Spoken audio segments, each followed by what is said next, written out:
Hi there, who are you? I'm Jeff Bezos. And what is your claim to fame? I'm the founder of Amazon.com. Where did you get an idea for Amazon.com? Well, 3 years ago, I was in New York City working for a quantitative hedge fund when I came across the startling statistic that web usage was growing at 2,300% a year. So I decided I would try and find a business plan that made sense in the context of that growth. And I picked books as the first best product to sell online, after making a list of like 20 different products that you might be able to sell. And books were great as the first best, because books are incredibly unusual in one respect, and that is that there are more items in the book category than there are in a items in any second-hand other category. desk. Today, he's one of the richest men on earth. This is the full story of Jeff Bezos.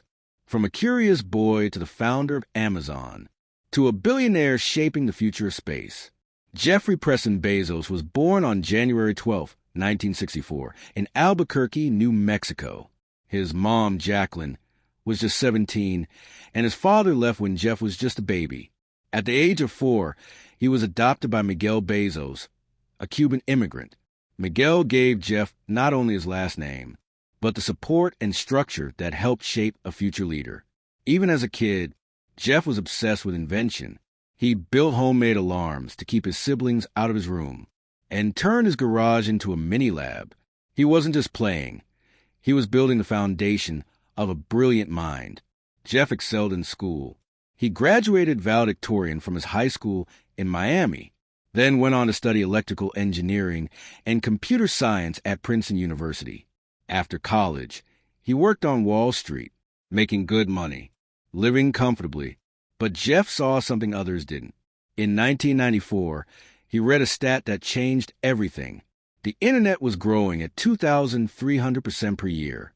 He couldn't ignore it, so he quit his high-paying job, packed his bags, and started a company out of his garage. That company was Amazon, launched in 1995. It began as an online bookstore, but Jeff's vision was much bigger. He wanted Amazon to be the everything store. And it worked. Within a few years, Amazon was selling millions of products, from electronics and clothes to groceries and more. In 1997, Amazon went public. Investors were skeptical at first, but Jeff stayed the course.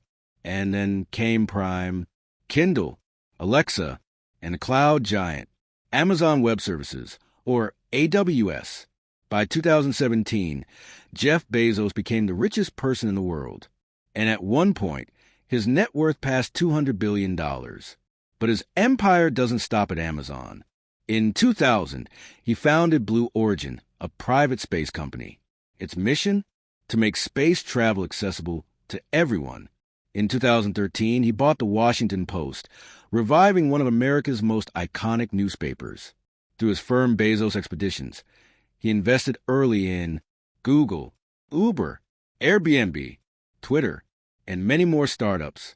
He also owns luxury real estate across the U.S., from Beverly Hills to Manhattan, and even a massive ranch in Texas, used for launching rockets. In 2020, Bezos launched the Bezos Earth Fund, pledging $10 billion to fight climate change. He also stepped down as CEO of Amazon in 2021. Focusing more on Blue Origin, philanthropy, and global investments. Jeff Bezos once said, "When you're 80 years old, in a quiet moment of reflection, the most important choices will be the ones where you took a risk." From a curious child, to a college graduate, to a garage startup founder, to the richest man alive, Jeff Bezos didn't just build a company. He built the future. If you enjoyed this story, share, and subscribe for more inspiring billionaire journeys. Who should we cover next? Comment below.